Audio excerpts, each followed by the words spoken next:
അധ്യായം 18. അനന്തരം യഹോവ അവന് മമ്രയുടെ തോപ്പിൽ വെച്ച് പ്രത്യക്ഷനായി.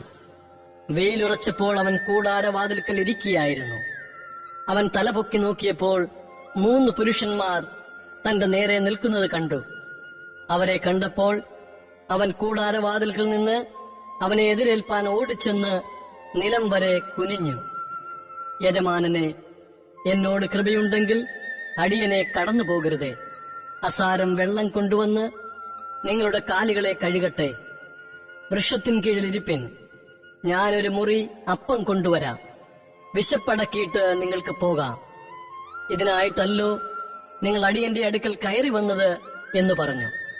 നീ പറഞ്ഞതുപോലെ ആകട്ടെ എന്നവർ പറഞ്ഞു.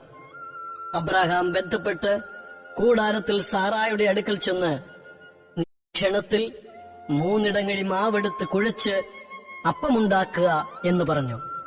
അബ്രാഹാം പശുക്കൂട്ടത്തിൽ ഓടിച്ചെന്ന് ഇളയതും നല്ലതുമായൊരു കാളക്കുട്ടിയെ പിടിച്ച് ഒരു ബാല്യക്കാരന്റെ പക്കൽ കൊടുത്തു. അവൻ അതിനെ ക്ഷണത്തിൽ പാകം ചെയ്തു. പിന്നെ അവൻ വെണ്ണയും പാലും താൻ പാകം ചെയ്യിച്ച കാളക്കുട്ടിയെയും കൊണ്ടുവന്ന് അവരുടെ മുമ്പിൽ വച്ചു. അവരുടെ അടുക്കൽ വൃക്ഷത്തിൻ കീഴിൽ ശുശ്രൂഷിച്ചു നിന്നു. അവർ ഭക്ഷണം കഴിച്ചു. അവർ അവനോട്, നിന്റെ ഭാര്യ സാറാ എവിടെ എന്ന് ചോദിച്ചതിന്, കൂടാരത്തിലുണ്ട് എന്നവൻ പറഞ്ഞു. 1 ആണ്ട് കഴിഞ്ഞിട്ട് ഞാൻ നിന്റെ അടുക്കൽ മടങ്ങിവരും. അപ്പോൾ നിന്റെ ഭാര്യ സാറായിക്കൊരു മകനുണ്ടാകും എന്നവൻ പറഞ്ഞു. സാറാ കൂടാരവാതിൽക്കൽ അവന്റെ പിൻവശത്ത് കേട്ടുകൊണ്ടു നിന്നു. എന്നാൽ അബ്രാഹാമും സാറായും വയസ്സു ചെന്ന് വൃദ്ധരായിരുന്നു. സ്ത്രീകൾക്കുള്ള പതിവ് സാറായിക്ക് നിന്നുപോയിരുന്നു. ആകയാൽ സാറാ ഉള്ളുകൊണ്ട് ചിരിച്ചു. വൃദ്ധയായിരിക്കുന്ന എനിക്ക് സുഖഭോഗമുണ്ടാകുമോ? എന്റെ ഭർത്താവും വൃദ്ധനായിരിക്കുന്നു എന്ന് പറഞ്ഞു. യഹോവ അബ്രഹാമിനോട്, വൃദ്ധയായി ഞാൻ പ്രസവിക്കുന്നത് വാസ്തവമോ എന്ന് പറഞ്ഞ് സാറാ ചിരിച്ചത് എന്ത്? യഹോവയാൽ കഴിയാത്ത കാര്യമുണ്ടോ? 1 ആണ്ട് കഴിഞ്ഞിട്ട് ഈ സമയമാകുമ്പോൾ ഞാൻ നിന്റെ അടുക്കൽ മടങ്ങിവരും. സാറായിക്ക് ഒരു മകൻ ഉണ്ടാകും എന്നരുളി ചെയ്തു. സാറാ ഭയപ്പെട്ടു, ഇല്ല, ഞാൻ ചിരിച്ചില്ല എന്ന് പറഞ്ഞു. അങ്ങനെയല്ല, നീ ചിരിച്ചു എന്നവൻ അരുളി ചെയ്തു. ആ പുരുഷന്മാർ അവിടെ നിന്ന് പുറപ്പെട്ട് സൊദോം വഴിക്ക് തിരിഞ്ഞു. അബ്രാഹാം അവരെ യാത്രയയപ്പാൻ അവരോടുകൂടെ പോയി.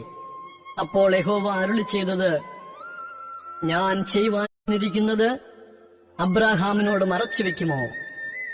അബ്രാഹാം വലിയതും ബലമുള്ളതുമായ ജാതിയായി തീരുകയും അവനിൽ ഭൂമിയിലെ ജാതികളൊക്കെയും അനുഗ്രഹിക്കപ്പെടുകയും ചെയ്യുമല്ലോ. യഹോവ അബ്രാഹാമിനെ കുറിച്ച് അരുളി ചെയ്തത് അവന് നിവർത്തിച്ചു കൊടുപ്പാൻ തക്കവണ്ണം അബ്രാഹാം തന്റെ മക്കളോടും തനിക്ക് പിമ്പുള്ള കുടുംബത്തോടും നീതിയും ന്യായവും പ്രവർത്തിച്ചുകൊണ്ട് യഹോവയുടെ വഴിയിൽ നടപ്പാൻ കൽപ്പിക്കേണ്ടതിന് ഞാൻ അവനെ തിരഞ്ഞെടുത്തിരിക്കുന്നു. പിന്നെ യഹോവ, സൊദോമിന്റെയും ഗൊമോറായുടെയും നിലവിളി വലിയതും അവരുടെ പാപം അതികഠിനവുമാകുന്നു. ഞാൻ ചെന്ന് എന്റെ അടുക്കൽ വന്നെത്തിയ നിലവിളി പോലെ അവർ കേവലം പ്രവർത്തിച്ചിട്ടുണ്ടോ ഇല്ലയോ എന്ന് നോക്കി അറിയും എന്നരുളി ചെയ്തു. അങ്ങനെ ആ പുരുഷന്മാർ അവിടെ നിന്നും തിരിഞ്ഞ് സൊദോമിലേക്ക് പോയി. അബ്രാഹാമോ യഹോവയുടെ സന്നിധിയിൽ തന്നെ നിന്നു. അബ്രാഹാം അടുത്തു ചെന്ന് പറഞ്ഞത്, ദുഷ്ടനോടുകൂടെ നീതിമാനെയും നീ സംഹരിക്കുമോ? പക്ഷേ ആ പട്ടണത്തിൽ 50 നീതിമാന്മാർ ഉണ്ടെങ്കിൽ നീ അതിനെ സംഹരിക്കുമോ? അതിലെ 50 നീതിമാന്മാർ നിമിത്തം ആ സ്ഥലത്തോട് ക്ഷമിക്കുകയില്ലയോ? ഇങ്ങനെ നീ ഒരു നാളും ചെയ്യുന്നതല്ലല്ലോ. നീതിമാൻ ദുഷ്ടനെ പോലെ ആകത്തക്കവണ്ണം ദുഷ്ടനോടുകൂടെ നീതിമാനെ നീ ഒരു നാളും കൊല്ലുകയില്ല. സർവഭൂമിക്കും ന്യായാധിപതിയായവൻ നീതി പ്രവർത്തിക്കാതിരിക്കുമോ? അതിന് യഹോവ, ഞാൻ സൊദോമിൽ പട്ടണത്തിനകത്ത് 50 നീതിമാന്മാരെ കാണുന്നുവെങ്കിൽ അവരുടെ നിമിത്തം ആ സ്ഥലത്തോടൊക്കെയും ക്ഷമിക്കും എന്നരുളി ചെയ്തു. പൊടിയും വെണ്ണീറുമായി ഞാൻ കർത്താവിനോട് സംസാരിപ്പാൻ തുനിഞ്ഞുവല്ലോ. 50 നീതിമാന്മാരിൽ പക്ഷേ 5 പേർ കുറഞ്ഞു പോയെങ്കിലോ?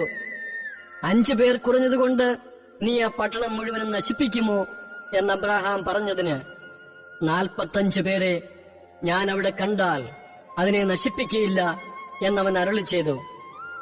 അവൻ പിന്നെയും അവനോട് സംസാരിച്ചു.